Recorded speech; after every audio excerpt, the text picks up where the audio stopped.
What's up, everybody? Welcome back to RacingDudes.com. I'm Aaron, and I'm ready for the Breeders' Cup Filly and Mare Sprint division. I've got to sign this one, and we're going to go through 5 horses that I think are going to be pretty tough in that spot. Our first top 5 of the year for the Breeders' Cup Filly and Mare Sprint.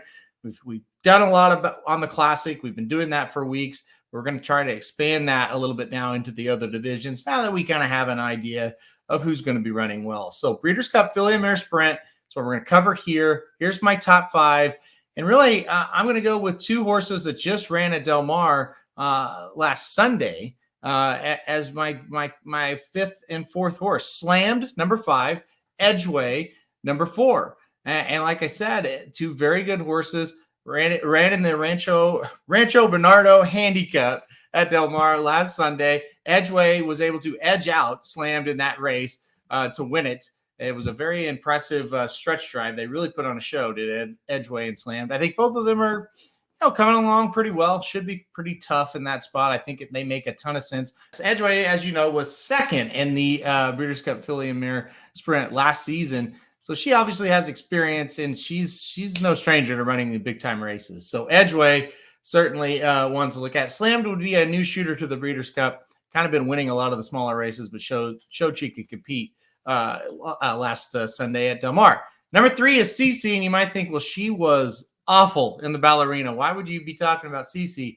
That's what she is. Sometimes she's great, sometimes she's not. I said in the preview I'm against Ceice in the Ballerina because she doesn't really put 2 big races together usually.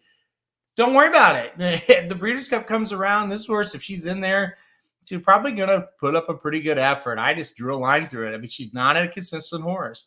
And you just have to live with that with Ceice. So I certainly have no issues keeping her on the top 5. And the Ballerina just wasn't her day. But after that huge race in the Princess Rooney, if you followed Ceice's career, kind of thought she might have a little bit of a struggle, and she did. So no problem with her. I still have her at number 3. Number 2, Obligatory. This horse I still have pretty high hopes for. I think 7 furlongs is perfect for her. She should have gotten 2nd in the Ballerina. She got interfered with at the top of the stretch. It really knocked her off stride as she was really making that move. She got pushed out. She got bumped. And that was just kind of it. She still got up for 3rd, but I think it really kind of threw her off, and it took her a minute to get back going. But anyway, I do have Obligatory at number 2. I think she still makes sense for this race. Number 1, Goodnight Olive, kind of the new shooter to the Graded Stakes Company in the Ballerina was her first Graded Stakes race, actually. She was great. She just stalked a very fast pace. They asked her to move the top of stretch. She did. She put them away, and she was able to hold off everybody else pretty easily. I really liked what I saw from Goodnight Olive. I'll put her all the way up to number 1 right now in a division that it's a little awkward at this moment, and it will be until we get a lot closer to the race. But I thought Goodnight Olive makes a lot of sense for the debut to put her at number 1. So Goodnight Olive, number 1 for the Filly Mare Sprint right now. All right, we will be back, not weekly, but we will be back for updates in this division as we go on throughout the year leading up to November.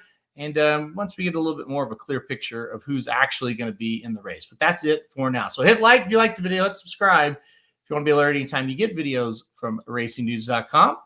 And we'll see you for the next one.